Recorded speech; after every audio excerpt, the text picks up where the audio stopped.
The moment I slid into seat 2A, my dad's voice cut through the cabin like it always did, sharp, ringing, and uncompromising. "You don't belong in first class," he said, making sure everyone around us heard. A few people laughed. My brother leaned back and smirked. "First class is for people who can actually afford it." I didn't argue. I didn't correct him. I just stayed quiet because growing up in my family taught me that defending myself only made things worse. What they never noticed was how long I'd stopped asking for their approval. Silence had become my survival skill. Patience my shield. Then the intercom chimed. "Ladies and gentlemen, welcome aboard," the pilot began.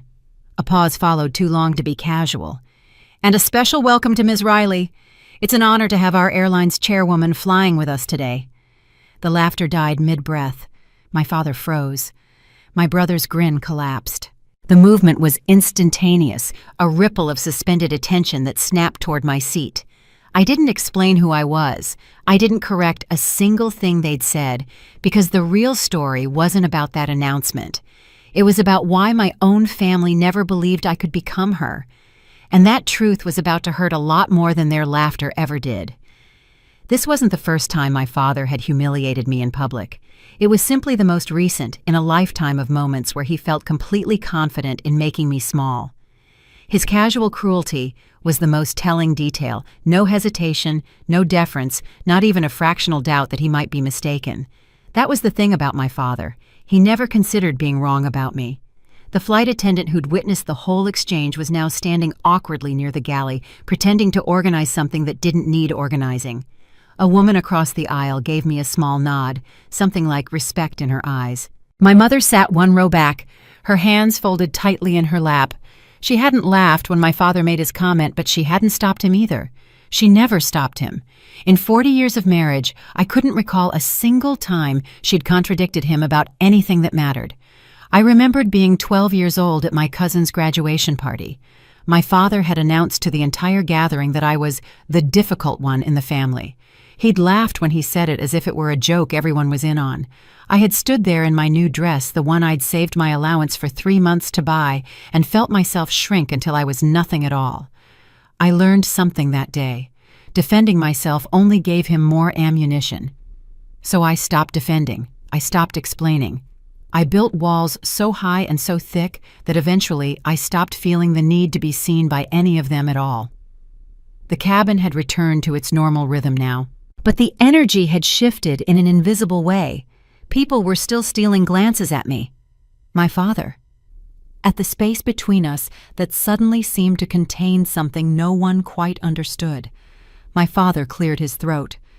"They probably just say that sort of thing for important passengers," he said, loud enough for me to hear. "Some kind of upgrade protocol." He wasn't talking to me. He was talking past me to himself, to anyone who might still believe his version of reality. Chairwoman was just a word. It didn't mean anything real. His daughter couldn't possibly be someone significant. The universe didn't work that way. I could have corrected him, but explanations required someone willing to listen. My father had never been willing to listen to me. The flight attendant approached with champagne. She offered the glass to me first, her demeanor entirely different from moments ago. "Ms. Riley," she said, her voice carrying just enough for my father to hear, "is there anything special we can do to make your flight more comfortable today?" I took the glass. "No, thank you. I'm fine." She nodded and moved on, offering champagne to the other first-class passengers, but somehow managing to skip my father entirely. He noticed. His face reddened slightly. Daniel was texting furiously on his phone. I wondered who he was telling. My phone buzzed with a message from my assistant. "Happy birthday, boss. The board presentation is confirmed for next week. Also, the acquisition team needs your approval on the Henderson deal." Work continued. It always did. The world I had built for myself didn't stop spinning just because my family refused to see it. I looked out the window as the plane began to taxi toward the runway. Below us, the airport spread out like a miniature city. The intercom crackled again, the pilot's voice warm and professional. "Flight crew, prepare for departure." My father still hadn't looked at me. My mother was staring at her hands. Daniel had stopped texting and was now staring out his own window, his reflection a mask of something I couldn't quite read. This flight would last 3 hours. 3 hours of sitting in proximity to people who had never once seen me as I actually was. 3 hours of pretending that the announcement hadn't happened, that the pilot hadn't just confirmed everything they'd spent decades denying. But the real story, the one that mattered, wasn't about this moment. The real story was buried in years of family dinners where my accomplishments were glossed over, in graduations where my father talked only about Daniel's future. The real story was about how I had stopped waiting for them to see me and had started building something they could never take away. And as the plane lifted off the runway and the ground fell away beneath us, I realized something else. This flight wasn't just taking us to Connecticut. It was taking us all toward a reckoning that had been years in the making. My family didn't know about it yet, but they were about to learn that the daughter they had dismissed, overlooked, and underestimated had become something they never imagined possible. And the truth, when it finally came out, would hurt them far more than their laughter had ever hurt me. The cabin settled into the measured thrum of cruising altitude. Outside the window, clouds stretched in endless white plains, deceptively peaceful. Inside, the air between my family and me had grown thick with unspoken questions and carefully maintained silence. My father had positioned himself in his seat with the deliberate posture of a man refusing to acknowledge that anything had changed. His newspaper was open in front of him, though I noticed he hadn't turned a page in 20 minutes. My mother had ordered tea she wasn't drinking. The cup sat cooling on her tray table while she smoothed the same crease in her skirt over and over, a nervous habit she'd had as long as I could remember. Daniel broke first.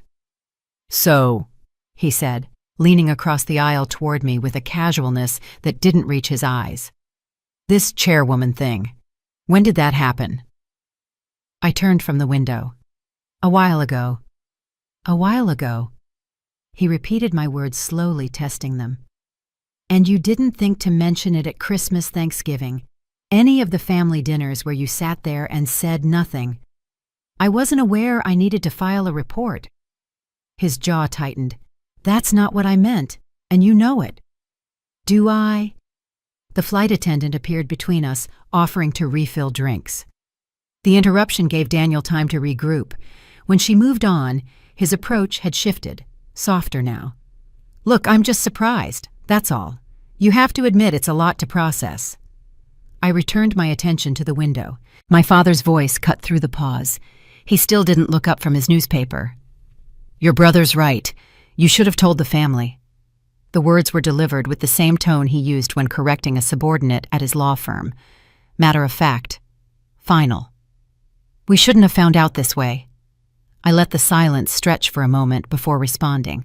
"Found out what exactly?" Now he looked up. His eyes met mine, and in them I saw uncertainty. He wasn't sure what I was asking, whether I was challenging him.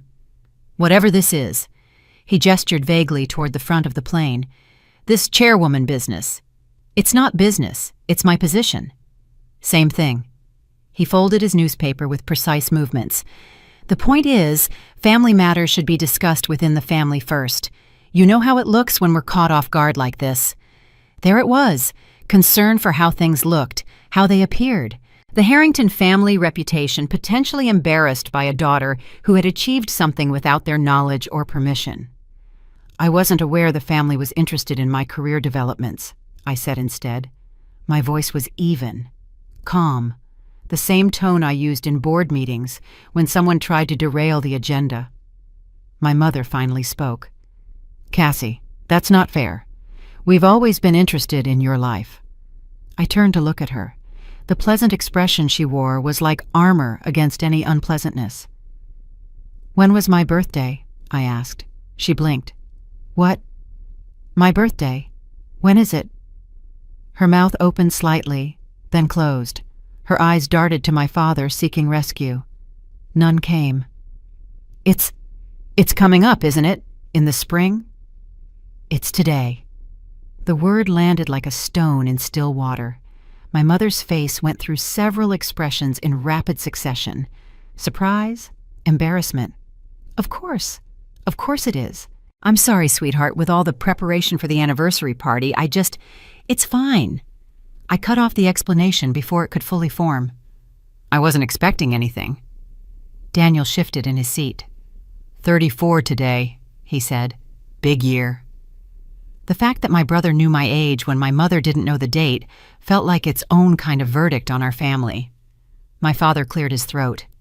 We can discuss all of this at home. Your mother's party is the priority right now. 40 years is a significant milestone. Let's keep the focus where it belongs. Where it belongs. On them. On anything other than the daughter who had achieved something without their blessing. The flight attendant approached again, this time with a small plate of chocolates, arranged in a decorative pattern. A small birthday acknowledgement from the crew, Miss Riley, she said, her voice warm. We hope your day is special.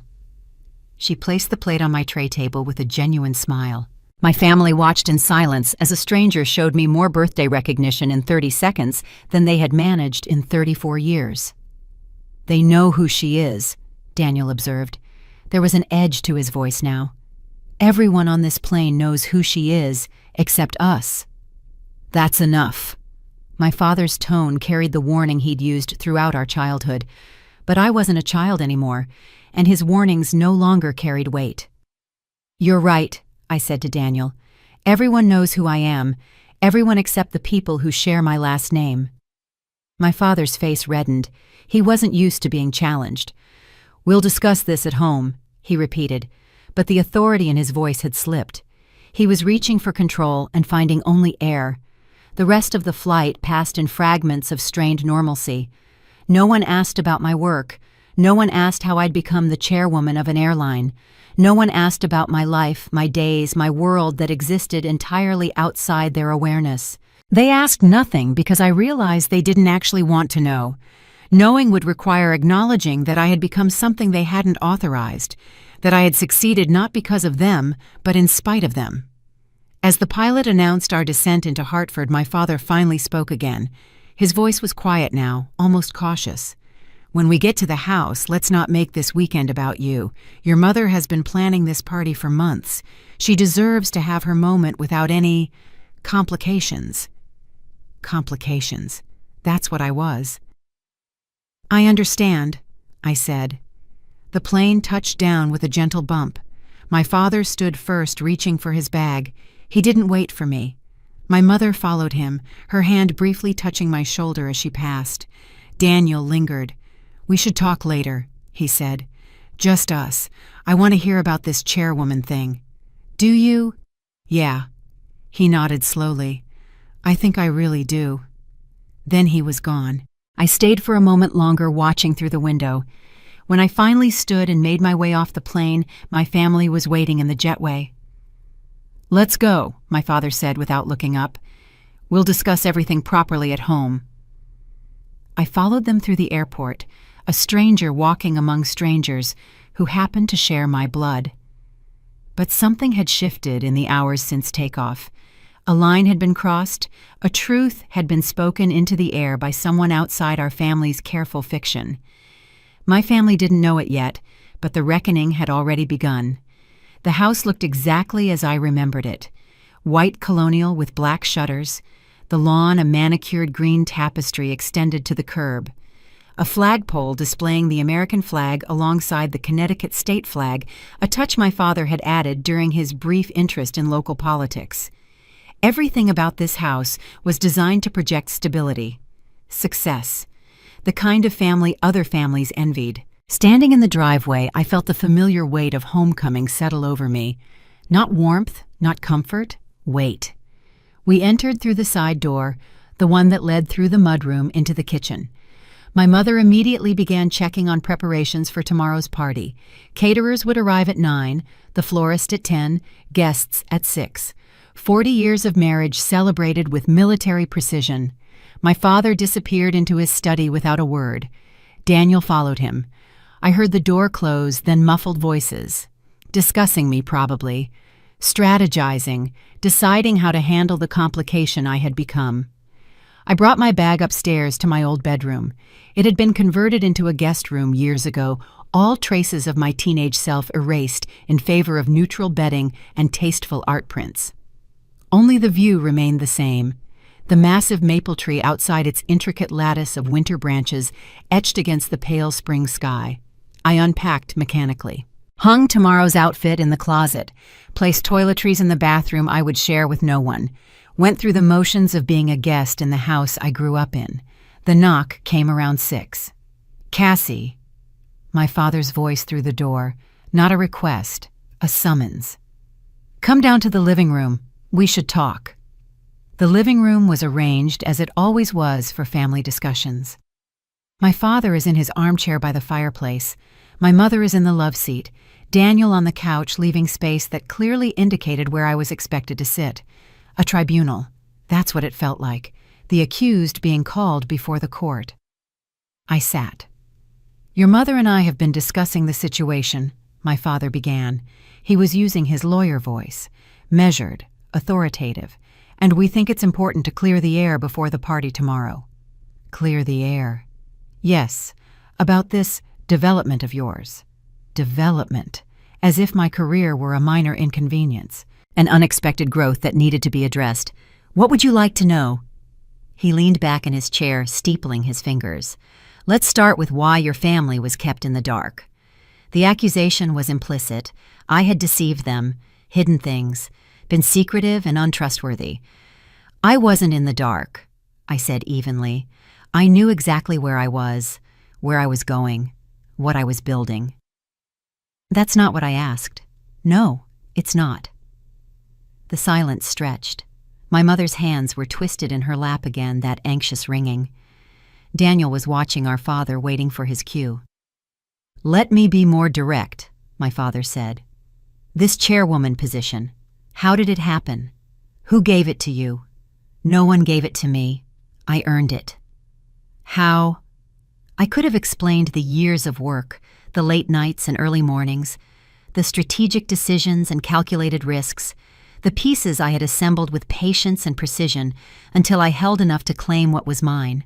But something stopped me, an old memory rising to the surface like a bubble from deep water. "Do you remember when I was 23? I asked instead.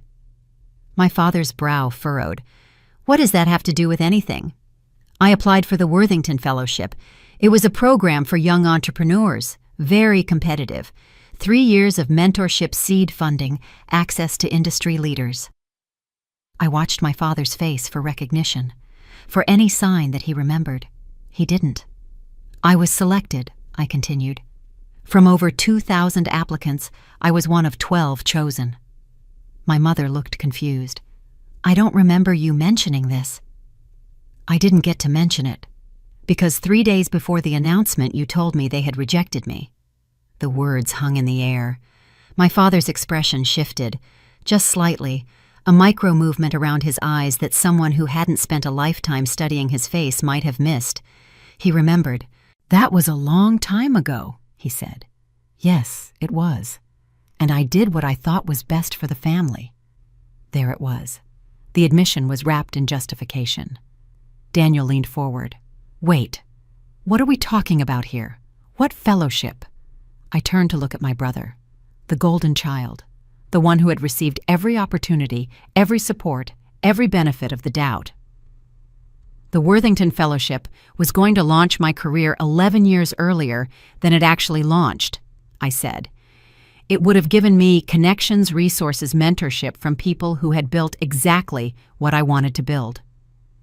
"And Dad said you were rejected." "Dad made sure I was rejected." The room went very still.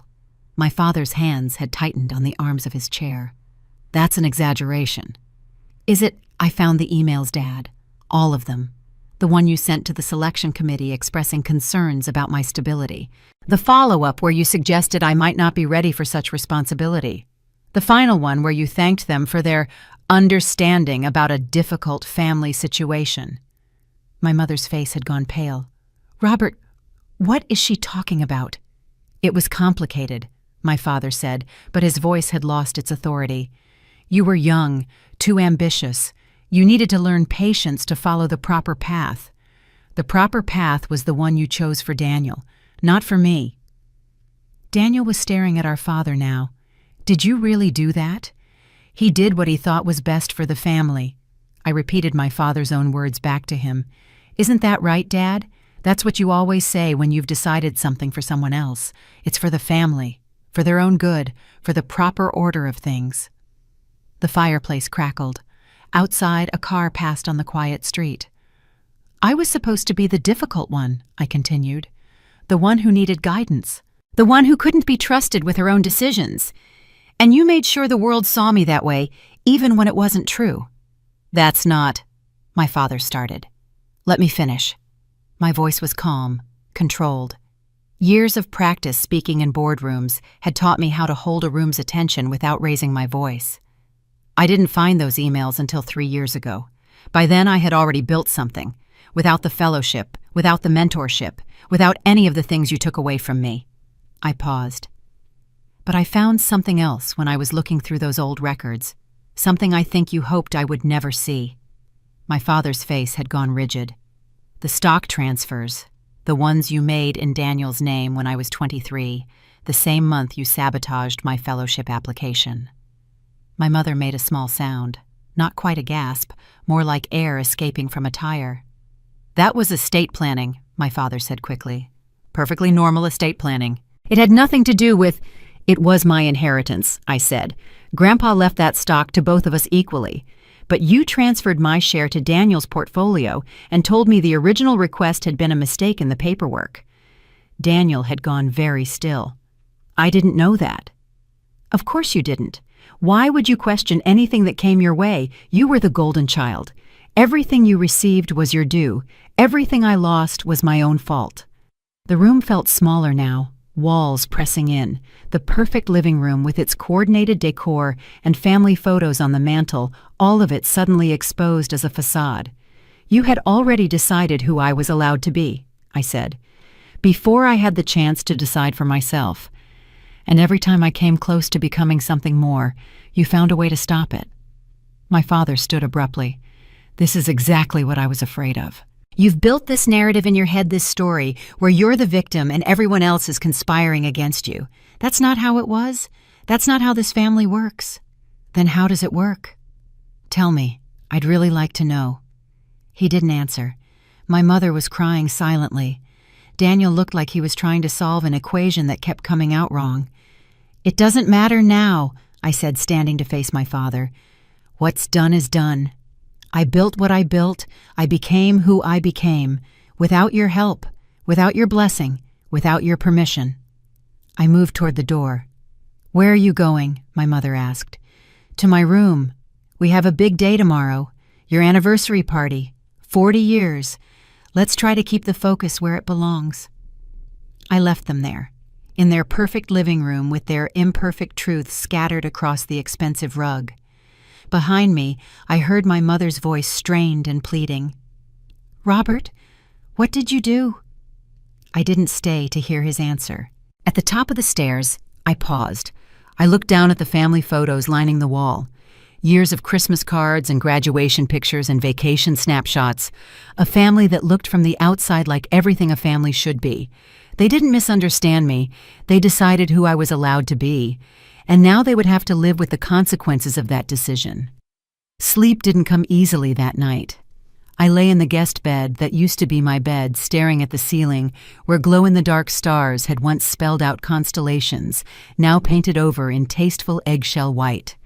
The house settled around me with familiar creaks. The radiator was ticking as it cooled, the wind moving through the maple branches outside. Sounds I had grown up with, sounds that used to mean safety. Around midnight, I gave up on sleep. I opened my laptop instead. The blue glow illuminated the tasteful, sterile walls as I navigated to a folder I had created 3 years ago. A folder labeled simply Records. Inside were screenshots, email chains, bank statements, a paper trail that had taken months to piece together. I had first stumbled onto the truth by accident. A routine audit of my personal finances had turned up an anomaly. A stock transfer from 15 years earlier that listed me as the original owner before redesignating the shares to Daniel. The transfer had been signed by my father with power of attorney I had never granted. That discovery had opened a door I couldn't close. I scrolled through the documents now, not because I needed to review them, but because looking at the evidence reminded me that I wasn't imagining things. That the family narrative I had been fed my entire life was built on lies. The fellowship emails were the hardest to look at. I had been so young, so full of belief in my own potential, and my father had methodically dismantled that potential before it could even begin. The reply from the Worthington Committee chairman was particularly painful. "We appreciate you bringing these concerns to our attention, Mr. Harrington. Given the circumstances you've described, we agree that it may be best to redirect the fellowship to a candidate with a more stable situation." A more stable situation. Because my father had told them I was unstable, had fabricated a story about mental health struggles and family difficulties, had painted me as someone who couldn't be trusted with opportunity. I closed the laptop, sat in the darkness. The thing about betrayal is that it doesn't announce itself. It happens in quiet rooms and private conversations. It happens behind closed doors while you're out living your life believing the people who claim to love you would never work against you. I thought about all the years I had blamed myself, the rejections I had taken as evidence of my own inadequacy, the opportunities that seemed to slip away no matter how hard I worked. I had internalized the message my family had been sending. You're not good enough, you're not stable enough, you're not enough. But I was enough. I had always had enough. They just couldn't allow me to know it. A soft knock at my door interrupted my thoughts. "Cassie." My mother's voice barely above a whisper. "Are you awake?" I didn't answer immediately. Let her stand there in the hallway for a moment. "Yes." The door opened slowly. My mother stood silhouetted against the hallway light, her robe wrapped tight around her thin frame. She looked older than she had that afternoon, diminished somehow. "Can I come in?" I turned on the bedside lamp, gestured to the chair by the window. She sat carefully as if the chair might break. For a long moment she didn't speak, just sat there with her hands clasped looking at the floor. "I didn't know," she finally said. "About all of it. The fellowship, the stock transfers. I swear I didn't know." I watched her face, looking for the tell, the sign that she was lying to save herself. But all I saw was exhaustion, and maybe something that looked like shame. "You knew something," I said. "You've always known something was wrong with how this family treated me." "I knew your father and Daniel had a special bond, that they understood each other in ways I couldn't always follow." She paused. I hoped you and I had our own bond." "Did we?" Her eyes met mine. Tears were forming, but she blinked them back. "I tried, Cassie. In my own way, I tried. Trying isn't the same as doing. Trying not to stand up to Dad when he dismissed everything I accomplished. Trying isn't remembering my birthday. Trying isn't protecting me." "I know," her voice cracked. "I know." We sat in silence. The maple tree scratched against the window. Somewhere in the house a floorboard creaked. "He told me once," my mother said slowly, "that you were too ambitious. That your ambitions would hurt you if they weren't managed." Managed. His word. I asked him what he meant. He said you didn't understand how the world worked, that you needed protection from yourself. She wiped her eyes. I believed him. Or I let myself believe him because it was easier than arguing. And Daniel was Daniel too ambitious. Daniel was different. Your father saw himself in Daniel. The same temperament, the same drive, the same way of looking at the world. And what did he see in me? My mother was quiet for a long moment. "He saw your grandmother, his mother. A woman who challenged him, questioned him, refused to accept his authority. They never reconciled before she died. I think he was afraid you would be the same." I absorbed this. My grandmother had died before I was born. I knew almost nothing about her except that she was rarely mentioned. "So he decided to neutralize the threat," I said, before I could challenge anything.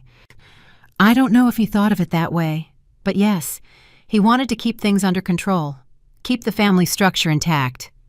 With Daniel at the top and me at the bottom, My mother didn't disagree. I stood and walked to the window. The neighborhood was dark and quiet, houses full of families with their own secrets. "Why are you telling me this now?" "Because I saw your face today, on the plane, when he said what he said, and I realized I've been watching that same expression for 30 years and pretending it didn't matter." "Did it matter to you? It should have mattered more." I turned back to face her. This woman who had given birth to me, raised me, watched me struggle, who had chosen peace over justice every single time. "The party tomorrow," I said, 40 years of marriage, that's what you're celebrating. It's what I'm expected to celebrate. Do you want to celebrate it?" She didn't answer, and in that silence, I heard everything she had never been brave enough to say. "Go to bed, Mom. Tomorrow will be a long day." She rose slowly from the chair, paused at the door. "I'm sorry, Cassie, for all of it. I know that doesn't fix anything, but I need you to know." "I know you're sorry. I've always known you were sorry. But sorry didn't change anything." She nodded once, and then she was gone. I sat back down on the bed. My laptop was still closed on the nightstand. Inside it, all those documents, all that proof of systematic betrayal. But tonight had given me something the documents couldn't: context, understanding, the map of how it had all happened. My father saw his mother in me, a woman who challenged him, and rather than face that challenge, he had spent decades dismantling any power I might accumulate. What he hadn't anticipated was that I would find other paths, quieter paths, ways of building that didn't require his permission or his approval. The airline shares I had accumulated weren't in my name alone. I had used holding companies' trusts and strategic partnerships. By the time anyone connected the dots, I already held enough to claim the chairmanship. My father had taught me something valuable, even if he hadn't meant to. He had taught me that some battles can't be won through direct confrontation, that sometimes the only way forward is around, through, underneath. I picked up my phone, scrolled to a contact I hadn't used in months. "Eleanor," I typed, "I need a favor. Can you pull the Harrington family trust documents? I want to see everything my father has been managing." The reply came within minutes, even at this late hour. Eleanor never slept when there was work to be done. "Already on it. I had a feeling you might ask. We'll have a full report by Monday." I smiled in the darkness. It wasn't a warm smile. It wasn't a happy smile. It was the smile of someone who had finally stopped waiting to be seen by people who had chosen to be blind. Tomorrow will be my mother's anniversary party. 40 years of marriage, 40 years of carefully maintained appearances, 40 years of a family structure built on the foundation of my diminishment. But tomorrow would also be the beginning of something else, something my father never saw coming because he had spent so long refusing to see me at all. The truth was already in motion, and once it finished moving, nothing in this family would ever be the same. The morning of the anniversary party broke with a heavy steel-gray sky. I stood at my window watching caterers' vans pull into the driveway, workers in white shirts unloading trays and equipment with practiced efficiency. My mother was already in full hostess mode, directing traffic from the kitchen. My father had retreated to his study, avoiding the chaos. Daniel hadn't emerged from his room yet. I showered, dressed in something appropriately understated, and went downstairs to make myself useful. Not because I wanted to help celebrate 40 years of my parents' marriage, but because moving through the preparations gave me access to the house in ways that being a guest did not. The caterers barely noticed me. The florist was too busy arguing with my mother about centerpiece placement. I was invisible, the forgettable daughter, just as I had always been. This invisibility served me well. While everyone was distracted, I slipped into my father's study.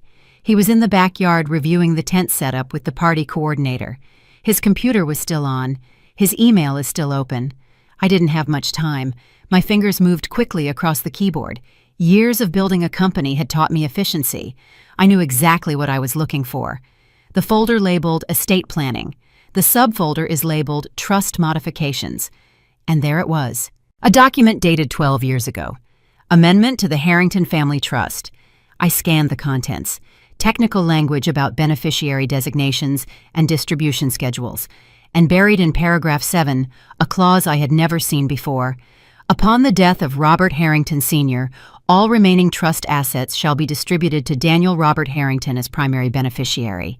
Cassandra Marie Harrington shall receive a lump sum of $50,000 in lieu of any ongoing interest in the trust. $50,000 out of a trust worth millions. I took a photo with my phone, then another of the signature page, my father's signature, my mother's signature, a notary stamp from a firm in Hartford. The document was dated 1 week after my grandmother's funeral, the same grandmother my mother had mentioned last night, the one who had challenged my father, the one he had never forgiven. He had rewritten the trust while I was still mourning, while I was 22 years old and had no idea that documents like this even existed. Footsteps in the hallway. I closed the folder, stepped away from the computer, and was examining a book from the shelf when my father walked in. "What are you doing here?" "Looking for something to read." I held up a volume of American history. "The party preparation is overwhelming." He studied me for a moment, suspicious, but not alarmed. He had no reason to think I would look at his files, no reason to believe the invisible daughter had learned to see. "The party starts at 6, he said. "I expect you to be presentable and cooperative. No discussions about yesterday, no scenes. This is your mother's day." "Of course." He waited for something more, a challenge, an argument, the defiance he had trained himself to expect from me. I gave him nothing. He nodded once and left. Back in my room, I forwarded the photo to Eleanor. "Add this to the file. I want a full analysis of what this means legally." Her response came quickly. "Initial read this amendment was executed improperly. Your signature should have been required for changes of this magnitude. I'll have more by tomorrow." I put down the phone, sat on the edge of the bed, let myself feel for just a moment the weight of what I had discovered. My own father had written me out of the family inheritance, had done it secretly, illegally, and with the full knowledge that I would never know until he was dead, and it was too late to challenge. This wasn't just favoritism. This wasn't just preferring Daniel over me. This was erased. Systematic, documented, deliberate erasure. I thought about the girl I had been at 22, grieving my grandmother, trying to find my place in a family that had already decided I didn't have one. If I had known then what I knew now, would it have broken me, or would it have set me free sooner? It didn't matter. I know now. And knowledge, as they say, is power. The party began to take shape downstairs. I heard the doorbell ring, guests arriving early, the murmur of voices and clink of glasses. My mother practiced laughter. I checked my reflection in the mirror, adjusted my earrings, smoothed my hair. Time to play my part. The living room was transformed, white flowers everywhere. A string trio played classical selections from a discreet corner. Champagne circulated on silver trays. My parents stood near the fireplace receiving congratulations. 40 years of marriage, an accomplishment worth celebrating if you didn't look too closely at what those years had cost. I moved through the room accepting polite greetings from relatives I barely knew. Aunts and uncles who remembered me as a child. Cousins who had heard the family narrative and believed it. "Cassie, you look wonderful. Cassie, we never see you anymore. Cassie, your parents must be so proud." I smiled and nodded and said the appropriate things. Yes, it had been too long. Yes, I was doing well. Yes, my parents were certainly proud. The lies came easily. They always had. Daniel found me near the bar. He was wearing a suit that probably cost more than most people's monthly salary. His wife Jennifer was somewhere else working the room with the ease of someone who had married into exactly the life she wanted. "We should talk," he said, "about yesterday. Now, later, after the toasts." He moved away before I could respond. But there was something in his expression I hadn't seen before. Uncertainty, maybe even fear. The evening proceeded according to schedule. Toasts to the happy couple, stories about their courtship. Photos projected on a screen showing 40 years of family history. I appeared in some of those photos, always at the edge, always slightly out of focus, a presence that could be cropped out without anyone noticing. My father gave a speech about partnership and commitment. My mother wiped away tears. Guests raised their glasses to decades of love, and I stood among them holding my champagne, knowing what I knew, seeing what I saw. The party wound down around 11. Guests departed with hugs and promises to stay in touch. The caterers began cleaning up. My mother finally sat down exhausted and satisfied. Daniel appeared at my elbow. "Now." I followed him to the back porch. The night air was cold but not unbearable. We stood in the darkness looking out at the backyard where so many family gatherings had taken place. "I've been thinking about what you said yesterday," he began. "About the fellowship, the stock transfers, all of it." I waited. "I didn't know, Cassie. I swear I didn't know about the fellowship, about Dad sabotaging you." "But you knew about the stock." He hesitated. "I knew I received shares that were supposed to be split. Dad said it was a tax strategy, that you had agreed to it. And you believed him." "Why wouldn't I? He's our father. He's always done what's best for the family." "What's best for you, for him, not for the family, not for me." Daniel turned to face me. In the dim light, he looked younger, more like the boy I remembered from childhood before the roles had calcified, before he became the golden child, and I became the mistake. "I'm sorry," he said. "I know that doesn't fix anything, but I'm sorry for not asking questions, for accepting what was given to me without wondering who it was taken from." It was more than I had expected from him, more self-awareness than I thought he possessed. "There's more," I said. "Things I found today, things about trust." His expression shifted. "What things?" "Dad rewrote the trust after Grandma died. He cut me out almost entirely. Give everything to you." Daniel was quiet for a long moment. "Are you sure?" "I have the documents." "Jesus." He ran a hand through his hair. "Jesus, Cassie, I had no idea it went that far." "Would it have mattered if you did?" He didn't answer, and that silence told me everything I needed to know about my brother. He wasn't evil. He wasn't even particularly malicious. He was simply someone who had never had to think about where his advantages came from. "What are you going to do?" he asked finally. "I don't know yet. I'm still gathering information." "If you're planning to go to war with Dad, I need to know. I have a family, a business. Things could get complicated." "Everything's already complicated, Daniel. It has been for a long time. We were just pretending otherwise." I left him on the porch, went back inside, found my mother cleaning up in the kitchen. "You should rest," I said. "The caterers will handle this." She looked up at me. Her eyes were red from the emotional evening, but there was something else there too, a question she wasn't brave enough to ask. "Good night, Cassie. Thank you for being here." "Good night, Mommy." I climbed the stairs to my room, closed the door, sat in the darkness with my phone in my hand. Eleanor had sent another message. "Trust amendment is definitely improper. Multiple grounds for challenge, but the statute of limitations makes it complicated. We need to talk about strategy."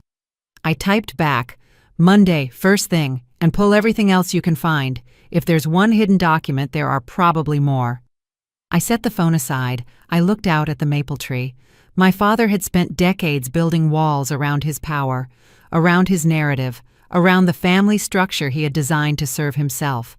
But walls have foundations, and foundations can be undermined. I didn't know yet exactly what I would do. Confrontation seemed pointless. Legal action was possible, but messy. Going public would destroy relationships that were already damaged beyond repair. But I knew one thing with absolute certainty. I was done being invisible. I was done being erased. And whatever came next, I would face it on my own terms. I left Connecticut on Sunday afternoon. My mother hugged me at the door. My father shook my hand. Daniel watched from the window as I got into the car that would take me to the airport. 3 days later, I was in Manhattan, a different world from the quiet streets of my parents' neighborhood, glass and steel, the constant movement of people who had somewhere to be. Eleanor had arranged the meeting, a private room at a law firm in Midtown. Not her firm, somewhere neutral, somewhere my father's name didn't carry weight. The woman waiting for me was striking with the composed posture of someone whose authority was never questioned. Her silver hair was drawn back impeccably. Victoria Chen, one of the top trust litigation attorneys in the country. Eleanor had called her the person you go to when you need to understand the game you're actually playing. Ms. Riley. Victoria extended her hand. Eleanor speaks highly of you. She speaks highly of you. We sat across from each other at a long conference table. Victoria had already reviewed the documents I had sent, the trust amendment, the fellowship emails, the stock transfers. Let me start with the obvious question, she said. What outcome are you hoping for? I had thought about this during the flight, during the sleepless nights since the party, during every moment I wasn't distracted by the demands of running an airline. I want to understand my options, all of them, before I decide anything. Victoria nodded. Smart. Most people come in wanting to burn everything down. That rarely ends well. She opened a folder, spread papers across the table. Here's what we're looking at. The trust amendment from 12 years ago is vulnerable on several grounds. Your signature should have been required. The notarization appears to have been improper. And there's evidence of what we call undue influence, given the timing and circumstances. So I could challenge it? You could, but there are complications. She pointed to a timeline she had drawn. The statute of limitations for direct challenge has likely expired. However, there are other avenues. Fraud claims have different timelines, and if we can demonstrate ongoing concealment, we can argue the clock hasn't started yet. How likely is success? Honestly, hard to say. These cases are unpredictable. Judges have a lot of discretion, and your father is well connected in Connecticut legal circles. I absorbed this. What about the stock transfers? The fellowship sabotages? The stock transfers are simpler. Those were your assets improperly transferred without your consent. We can make a strong case for restitution. And the fellowship, Victoria leaned back. That's where it gets interesting. Your father didn't just write a letter expressing concern. He made specific false statements to the selection committee. That's defamation, tortious interference, potentially fraud. Potentially. The challenge is proving damages.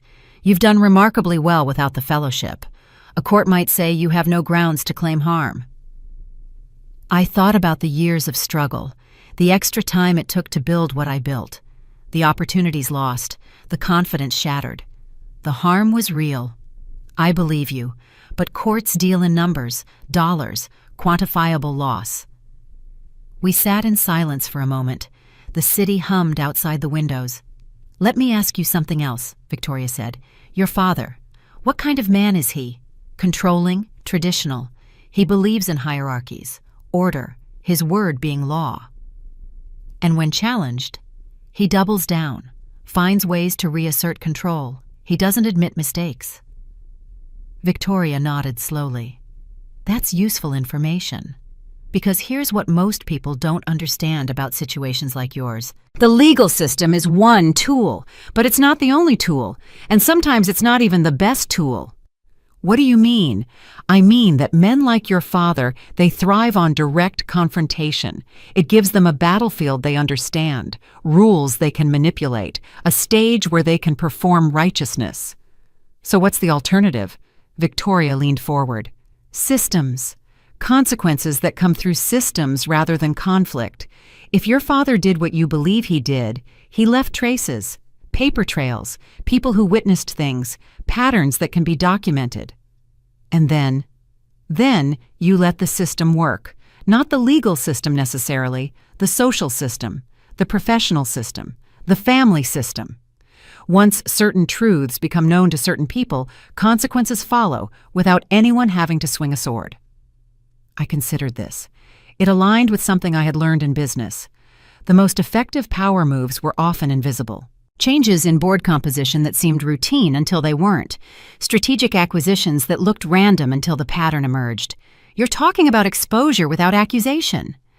I'm talking about letting reality speak for itself. Your father built a narrative. You can build a different one. Document everything. Verify everything. And then let the documentation exist where it can be seen. By whom? That depends on what outcome you want. Family members who might benefit from knowing the truth, professional colleagues who might reconsider their respect for him, future generations who deserve an accurate record. I stood. I walked to the window. The city stretched out below millions of people navigating their own complicated lives. My father believes he was protecting the family, I said, maintaining order, keeping everyone in their proper place. And what do you believe? I believe he was protecting himself, his authority, his vision of how things should be. Then that's the story that needs to be told, not with accusations, not with legal filings, just with truth documented and undeniable. I turned back to face her. What would you do if you were me? Victoria smiled. It wasn't a warm smile. It was the smile of someone who had spent decades navigating battles most people couldn't imagine. I would gather everything, verify everything, build a complete record, and then I would wait. For what? For the moment when the record matters most, when your father's house of cards is vulnerable, when the truth landing in the right place at the right time will do more damage than any lawsuit ever could. That could take years. It could, or it could happen next week. The point is being ready. I thought about the meeting scheduled for Monday, the Henderson acquisition that needed approval. The board presentation is coming up. And I thought about my father still believing he had control, still confident that the daughter he had dismissed would never understand the game he was playing. He had taught me more than he knew. Every time he had outmaneuvered me, I had learned something. Every door he had closed, I had found another way around.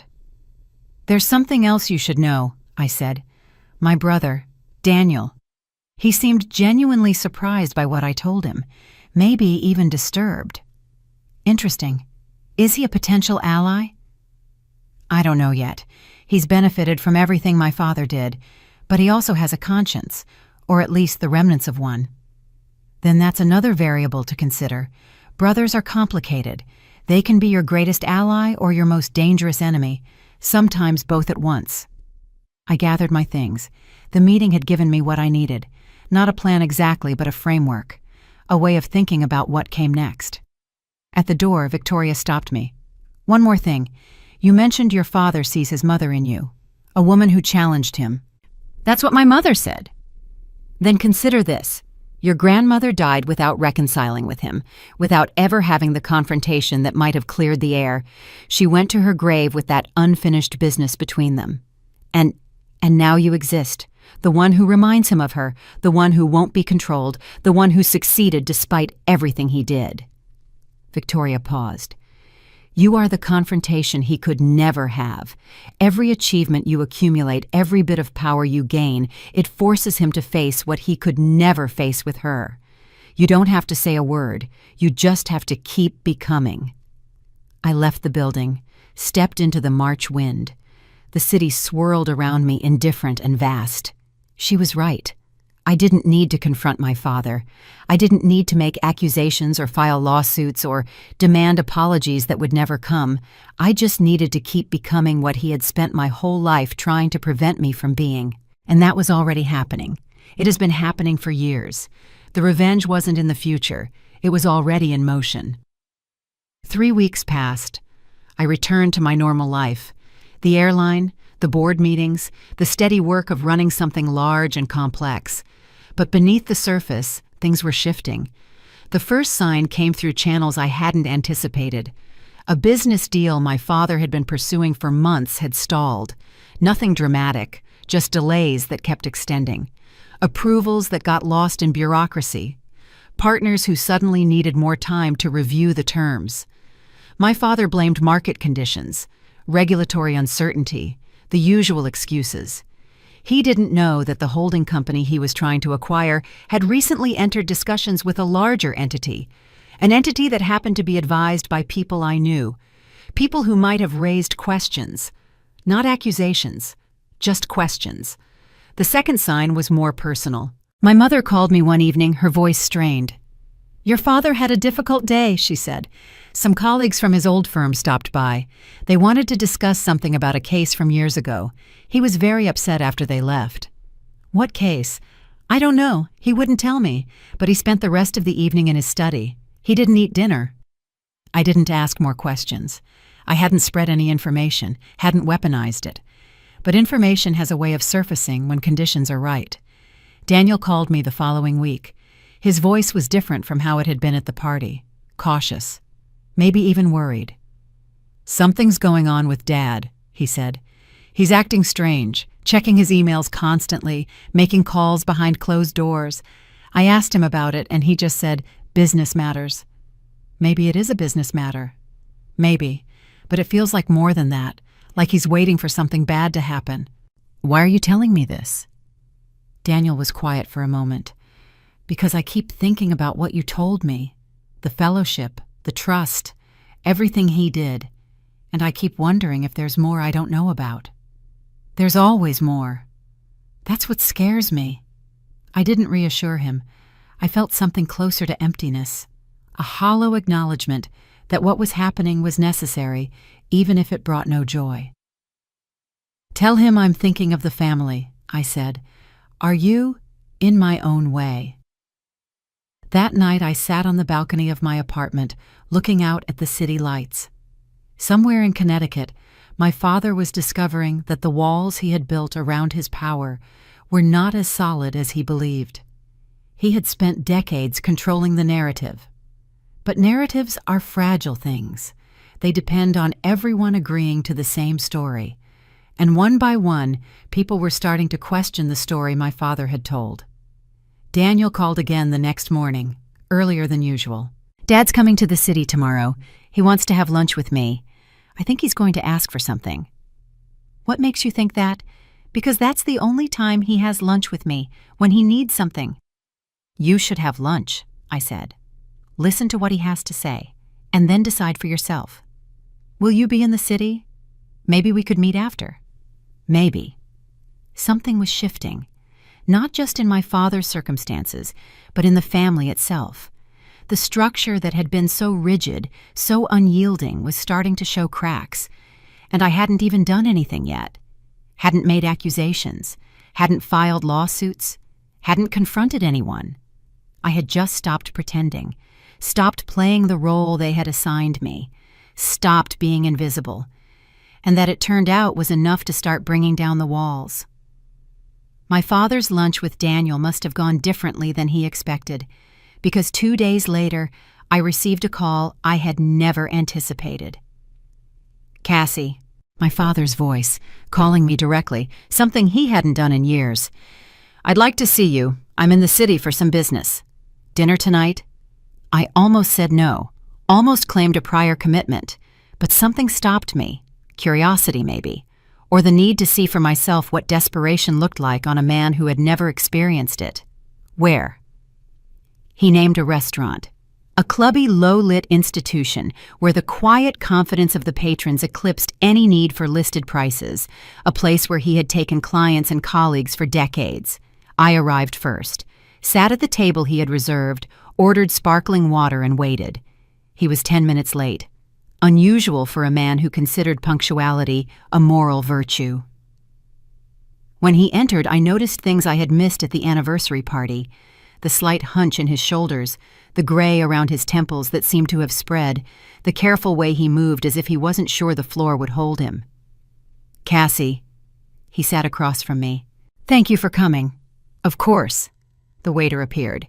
My father ordered without looking at the menu, something he had probably ordered 100 times before. I chose something simple. This wasn't a meal, it was a negotiation. "I wanted to talk to you about the family," he began. "About where things stand." "Where do they stand?" He paused, adjusted his napkin, cleared his throat. "I think there may have been some misunderstandings over the years. Things that got complicated. That's one way to put it. I know you're angry with me. I know you feel wronged. But families are complicated, Cassie. Sometimes decisions are made that seem harsh, but are actually for the best. Who's best? Everyone. The family as a whole." I sipped my water, let the silence stretch. "You're doing well," he said. "The airline, your position. I've been following your progress." "Have you? I'm proud of you. I know I haven't always shown it, but I am." The words landed wrong. like clothes that don't fit, like a performance by someone who had never learned their lines. "What do you want, Dad?" His mask slipped just for a moment. Surprise flashed across his face. He wasn't used to being asked directly, wasn't used to having his strategies named aloud. "I want us to be a family again, a real family. Whatever has happened in the past, we can move forward." "And what would that look like? You're spending more time in Connecticut, coming to dinners, being part of things." "Being part of things. Yes, you're successful now. You have resources, connections. You could be an asset to the family if you chose to be." There it was, not love, not reconciliation, usefulness. I could be an asset. I could contribute to the family my father had spent decades trying to exclude me from. I see. It wouldn't have to be complicated. We could keep business separate from personal. I'm not asking you to forgive everything, just to participate, to be present. And in return, he blinked. In return, what would I get from this arrangement? Family, belonging, the things everyone wants. I have those things. I built them myself, with people who didn't spend 30 years treating me like a problem to be managed.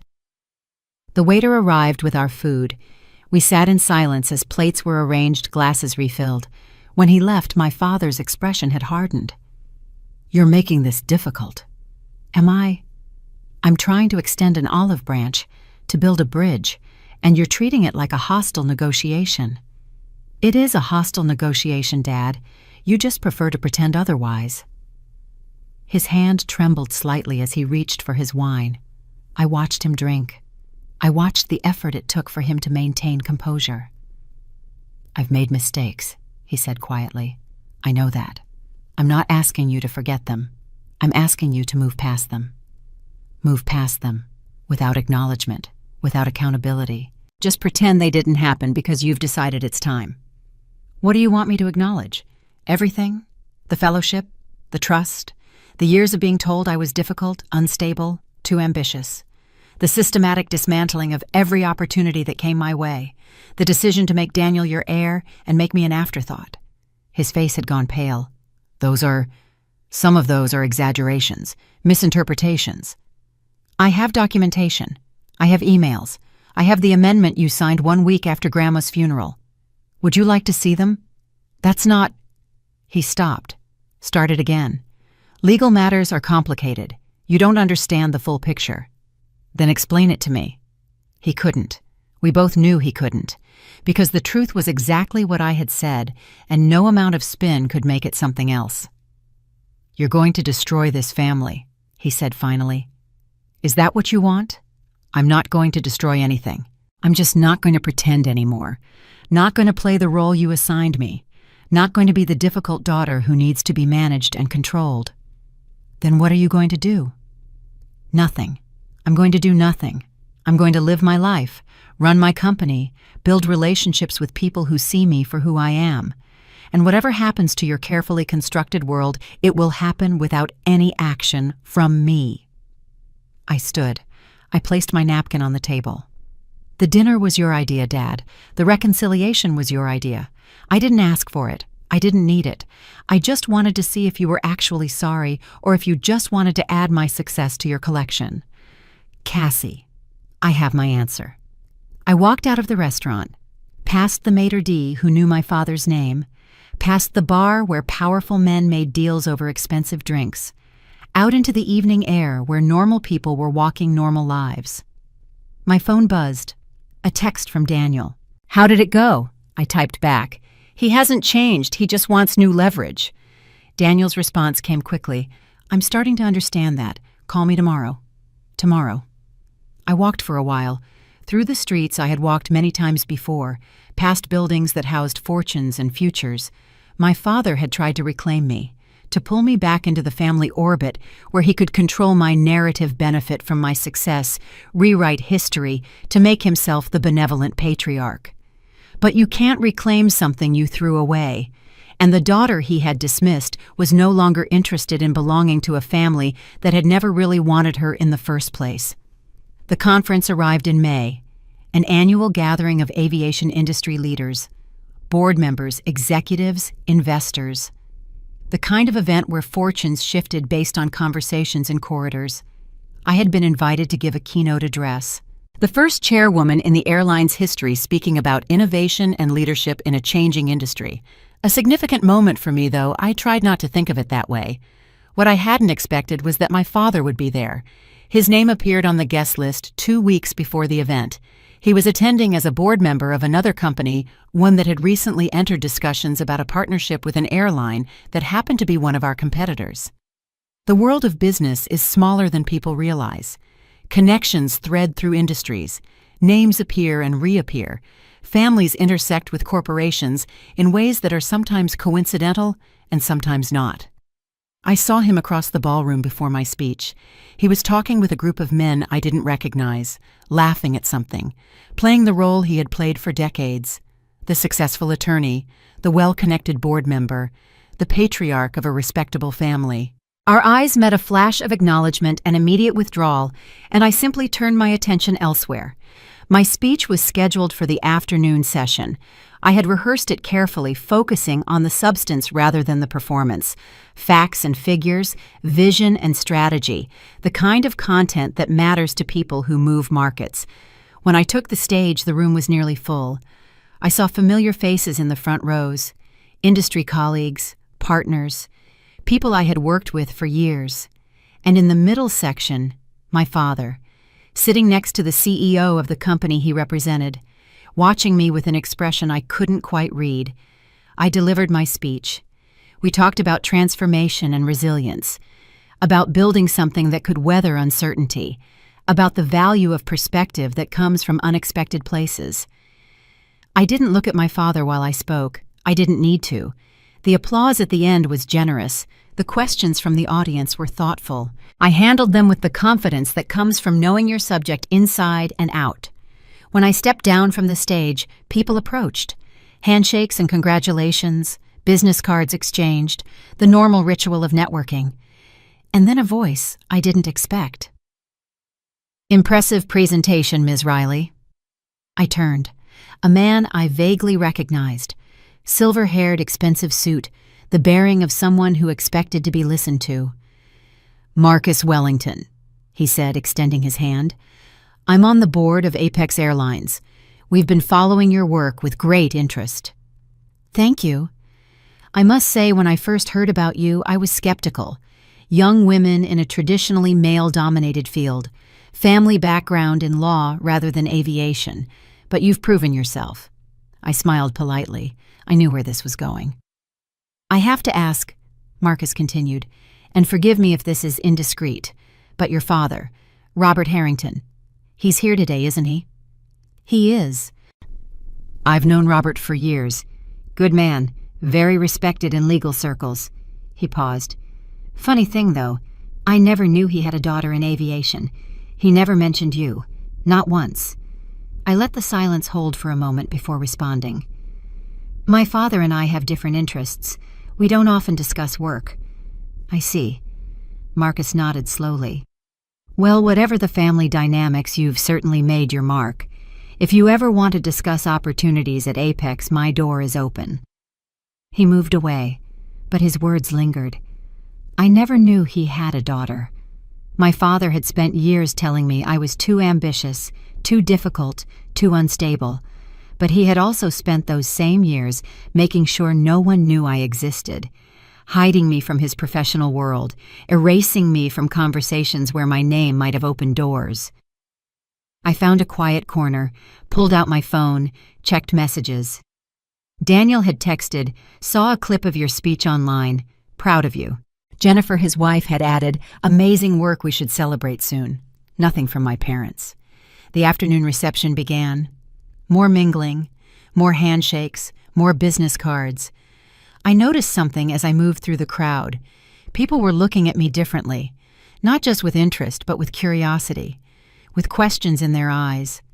Word was spreading about my keynote, about who I was, about the disconnect between my visibility and my father's apparent invisibility when it came to acknowledging me. I saw my father across the room again. He was standing with a smaller group now. Fewer people seek him out, fewer laughs. His posture had changed, less confident, more defensive. One of the men near him said something and gestured in my direction. My father's face tightened. He responded with something that looked like dismissal. The man's eyebrows rose. I watched this exchange without approaching. I watched as the dynamics of the room shifted around my father like sand beneath waves. He had built his reputation on authority, on being the center of things, on having all the information and controlling how it flowed. But now, there was information he didn't control, a daughter he couldn't explain away, a success story that didn't fit his narrative. The reception wound down. People began making their exits. I said goodbyes to colleagues, confirmed follow-up meetings, played the game you play at industry events. As I was heading toward the door, my father intercepted me. A moment. I stopped, waited. "That was quite a speech," he said. His voice was neutral, but his eyes were not. "You've come a long way." "Thank you." "Several people asked me about you afterward, about our relationship, about why I never mentioned having a daughter in the industry." "What did you tell them?" "I said family matters are private." "That's one way to put it." He stepped closer, lowered his voice. "This isn't sustainable, Cassie. Us being in the same circles, people asking questions, it creates complications." "Complications for whom?" "For everyone. The family, your career, my reputation." I looked at him. This man who had been the center of my universe for so long, who had defined my understanding of myself and my place in the world. "Your reputation is your concern, Dad, not mine. I'm not going to apologize for being successful. I'm not going to hide to make you more comfortable. I'm not asking you to hide. I'm asking you to be discreet, to manage the situation. The situation you created by pretending I didn't exist. The situation where you sabotaged my career and then acted surprised when I built one anyway. That situation." His face reddened. "Keep your voice down." "My voice is exactly where it needs to be. The question is whether yours is."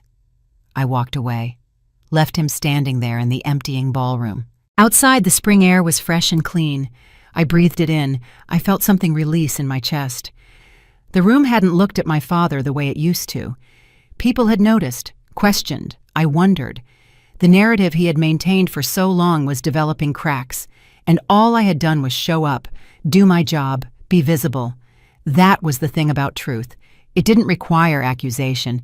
It just required light.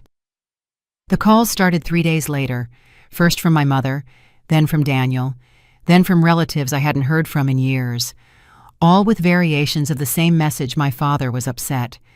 Something had happened at the conference. There was talk in his professional circles. I didn't respond to most of them. Let the voicemails accumulate. What I hadn't anticipated was my father's response. Rather than pulling back, retreating, reconsidering, he did what he always did when challenged. He doubled down. I learned about it from Daniel, who called me on a Thursday morning sounding rattled. "Dad's planning something," he said. "He called me yesterday. He wants to have a family meeting this weekend. Everyone is together to address the situation." "What situation?" Your success, the way people at the conference were talking. He thinks the family needs to present a united front. A united front against what? Against whatever narrative you're creating, I think. He kept saying the family needs to get ahead of this, control the story. I set down my coffee. I looked out at the city. What exactly does he think I'm doing? He's not being specific, but he mentioned lawyers, said something about protecting family assets, making sure everyone's interests are aligned. Everyone's interests, meaning his interests. Probably. "Cassie, I don't know what to do here. Jennifer's worried. The kids have been asking why Grandpa sounds angry on the phone. You should do what you think is right. I'm not going to tell you to take sides. That's the problem. I don't know what's right anymore. For so long, Dad's word was law. If he said something was true, it was true. If he said something was necessary, it was necessary. But now you're questioning." "Yeah, now I'm questioning everything." I hung up, sat with what Daniel had told me. My father was panicking, not in an obvious way, he would never show that publicly, but in the way of someone who has lost control and is scrambling to reclaim it. A family meeting, a united front, lawyers protecting assets. All the moves of a man who feels his foundation shifting beneath him. The family meeting was scheduled for Saturday afternoon. I wasn't invited, or rather I was quite pointedly excluded. My mother called apologetic and nervous to explain that your father thinks it's best if you're not there for the initial discussion. I understand, I said. Cassie, I want you to know I tried. I told him that excluding you was wrong, that it would only make things worse. What did he say? He said it wasn't about excluding you. It was about having an honest conversation without worrying about what you might do with the information. About what I might do. Yes. I let the silence sit for a moment. Mom, can I ask you something? Of course. All these years, all the times Dad said things about me, did things to me, made decisions about my life. Did you ever tell him to stop? Not just think about it. Actually tell him. My mother's breathing was audible through the phone, shaky, uncertain. I tried, she said finally, in my own way. That's what I thought. I didn't go to Connecticut on Saturday. I went to work instead, reviewed contracts, took calls, did the things that needed doing. But I had made arrangements. Daniel texted me that evening. The meeting was intense. Dad laid out his concerns. We talked about family reputation, about protecting what we've built, wanted everyone to agree not to discuss family matters with outsiders. And did everyone agree? Some did. Aunt Margaret and Uncle Paul, they always side with Dad. And you? I didn't say yes. I didn't say no either. I said I needed to think about it. That's probably wise. Cassie, there's more. Dad showed us documents, financial stuff, trust information. He said there might need to be changes made, adjustments, to ensure the family's future. What kind of adjustments? I don't know exactly, but he mentioned something about restructuring, about making sure assets are protected from potential litigation. I smiled, though Daniel couldn't see it. My father was worried enough to start moving money, to start making changes that might shield him from the consequences of his own actions. But moves like that left trails, paper trails, electronic trails, the kind of trails that made lawyers' jobs easier, not harder. Keep me posted, I said, and Daniel, be careful about what you sign. Why? Because our father is not acting in everyone's best interest. He's acting on his own, and anyone who doesn't understand that is going to regret it. The following week brought more developments. My father reached out to several board members at companies where I had connections attempting to gather information about my business dealings. He hired a private investigator. I learned about this from Eleanor, whose network was extensive to look into my finances. He called former classmates of mine from business school, former colleagues from my early career, people who might have grievances, stories to tell. He was building a case. Not a legal case necessarily, a narrative case. Trying to find evidence that I was unstable, vindictive, not to be trusted. He was using the same playbook he had used when I was 23, reaching out to people, planting seeds of doubt, attempting to control information before it could be used against him. But there was a difference this time. I wasn't 23 anymore. I wasn't invisible. And the people he was contacting knew who I was, knew my work, had seen my success with their own eyes. The seeds he tried to plant found no purchase. Instead, they generated questions about him, about his motives, about why a father would be trying to undermine his own daughter. The private investigator was particularly illuminating. He turned up nothing on me. There was nothing to find, but his inquiries created ripples. People talked. Word spread. Robert Harrington was investigating his own daughter. What kind of family dysfunction would lead to that? My father had spent decades building a reputation for judgment and discretion. Now his actions were calling both into question. I didn't have to do anything. I just had to wait. The shareholders' meeting was scheduled for the first week of June, an annual event, usually routine, presentations about performance, votes on governance matters, the kind of corporate formality that passes without drama. This year was different. The airline had received an acquisition offer, a major competitor looking to consolidate. The board had recommended rejection, but shareholders had questions about valuation, about strategy, about whether the company's leadership was acting in their interests. As chairwoman, I would be at the center of the discussions.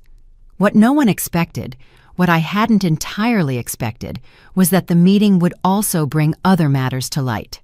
It started with an anonymous letter, sent to the Securities and Exchange Commission with copies to major shareholders, alleging improprieties in trust management involving a company that had early investment in our airline. The company named in the letter was one my father had helped structure years ago, during the period when he was managing family trusts, during the period when my inheritance had been quietly redirected. I learned about the letter from our legal counsel, who called me the night before the meeting. "This is going to come up tomorrow," she said. "People are asking questions. The SEC is making preliminary inquiries. What do you need from me? Clarity about your relationship to the entity named, about any family involvement in our company's early financing." The involvement was minimal. My grandfather invested through the family trust. My father managed that trust. I was excluded from decisions about it. Excluded how? Through an amendment I wasn't informed about, one that transferred my beneficial interest to my brother. Silence on the line. Then, "Do you have documentation of this? Extensive documentation. Can you share it? If the board needs it, yes, I have nothing to hide." The shareholders' meeting convened at 9 the next morning, a hotel ballroom filled with investors, analysts, board members, cameras from financial news outlets. I sat at the front table with the CEO, the CFO, and the lead independent director. We worked through the agenda, performance reports, strategic outlook, the acquisition offer, and why we recommended rejecting it. Then came questions from the floor. Standard inquiries on forward guidance and market capture. The usual concerns. Then a man stood. Gray suit, expensive tie. The kind of person who represents institutional investors. "I have a question for the chairwoman." I nodded. "There have been reports circulating about irregularities in the family trust that was an early investor in this airline. Can you clarify your relationship to that trust and whether there are any conflicts of interest we should be aware of?" The room went very quiet. I had prepared for this, had known since the anonymous letter emerged that this moment was coming. "Thank you for the question," I said. "The trust you're referring to was established by my grandfather and managed by my father. I was originally a beneficiary, but my beneficial interest was transferred to my brother through an amendment I was not informed about at the time. I discovered this several years ago through document review. I have no current financial interest in that trust." The man nodded. "And the irregularities alleged in the letter?" "Those concern my father's management decisions, not my own. I have had no involvement in the trust's administration. Any questions about its operations should be directed to its current trustee." More questions followed. I answered them calmly, honestly, and completely. Each answer led to more questions. Each question revealed more about a pattern of behavior that extended far beyond my personal experience. The meeting lasted 4 hours. By the time it ended, several things had become clear. The trust my father had managed was being investigated, not because of anything I had said or done, but because his actions over the years had created a paper trail that couldn't be explained away. The amendment that had disinherited me was being reviewed by regulators. The notarization appeared to be fraudulent. The signatures were potentially forged, and my father's name, the name he had spent decades building and protecting, was now associated with words like investigation and irregularities in the financial press. I left the meeting, found a quiet corner of the hotel lobby, sat down. My phone was already buzzing, messages from Daniel, from my mother, from relatives who had attended the family meeting the week before. I didn't answer any of them. Instead, I sat and watched the city move past the windows. Business people heading to lunch, tourists consulting maps, the normal flow of normal lives. My father had been exposed, not by accusation, not by confrontation, by the natural consequence of actions he had taken years ago finally catching up to him. I hadn't needed to say a word. The truth had said everything for me. The weeks after the shareholders' meeting passed in a blur of legal proceedings and media attention that I did my best to stay distant from. My father's attorneys filed motions. Investigators requested documents. I gave no interviews, made no public statements. Let my lawyers handle the procedural matters while I focused on the work that had always grounded me. My mother called in late June. She sounded older than I remembered, tired in a way that went beyond physical exhaustion. "Your father's very ill," she said. "The stress, his heart, the doctors are concerned." "I'm sorry to hear that. He's asking for you, Cassie. He wants to talk." I considered this. The man who had spent my entire life dismissing me, undermining me, erasing me, now facing his own mortality, suddenly wanting connection. What does he want to say? I don't know. He won't tell me. He just says he needs to talk to you. Before, I'll think about it. I did think about it, for several days. What would I gain from seeing him? Apologies rarely changed anything, but there was a curiosity that wouldn't quiet, a need to see for myself what happened when all the power structures collapsed. I called my mother back. "I'll come this weekend." The house in Connecticut looked the same. The familiar white colonial facade and the flagpole with its 2 flags now drooping in the stillness of the summer heat. But inside, everything was different.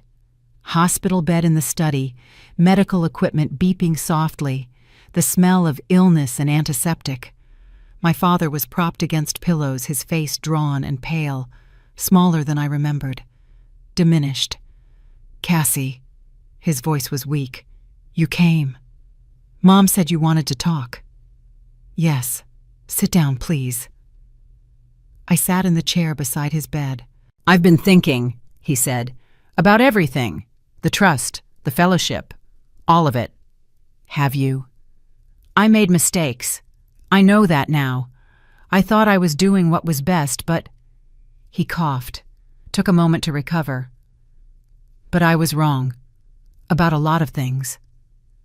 I waited. "I saw my mother in you," he continued. "From the time you were young. The same stubbornness, the same refusal to accept my authority. So you tried to stop me." "I tried to keep things from falling apart the way they did with her, to maintain order." "By eliminating the challenger." He closed his eyes. "Yes, I suppose that's exactly what I did." The room was quiet, except for the beeping of the heart monitor. "I'm not asking for forgiveness," he said. "I know I don't deserve it. I'm just asking you to understand. I was afraid, Cassie. My whole life I was afraid of becoming what my father was, so I made sure that would never happen to me. And in the process you became something worse." "Yes." His eyes opened, met mine. "Yes, I became something worse." "I don't forgive you," I said. "I don't know if I ever will. But I'm not angry anymore either. I've built a life that has nothing to do with your approval or your opposition. Whatever you did, it didn't stop me." "I know. I've watched. You've become everything I was afraid of, and more." "I've become myself, that's all." He reached out. "I have something for you. In the desk drawer. An envelope. I had the lawyers prepare it." I found the envelope. Inside a document. An amendment to the trust properly notarized restoring my original beneficial interest. "It won't fix anything," he said. "But it's what I can do. I can still do it." I looked at the document. "Thank you. Will you come back while there's still time?" "I don't know. I'll think about it." I stood, moved toward the door. "Cassie." I turned. "You were right. About all of it. I just wanted you to know that I know." I nodded. And then I left. I drove back to the city that evening, watching the sunset paint the sky in shades of orange and pink. Let the miles pass without music, without distraction. Something had ended, not dramatically, just the quiet conclusion of a conflict that had defined my life. I hadn't won. That wasn't the right word for what had happened. I had simply stopped letting them define me, stopped seeking their approval. I was free. That was the victory. My phone buzzed. "Daniel, I heard you went to see Dad. How was it?" "Complicated, sad, honest maybe for the first time." "Are you okay?" "Yeah, I think I am. Want to get dinner this week? Just us. No family drama. Just brother and sister. I smiled. I'd like that. I hung up. Keep driving. The city lights appeared on the horizon, glittering against the darkening sky. The power isn't in the confrontation. It's not revenge. It's in becoming who you were meant to be, regardless of what they say or do. You can live anyway. You can live, build anyway, succeed anyway. That's the real victory, not winning, being free.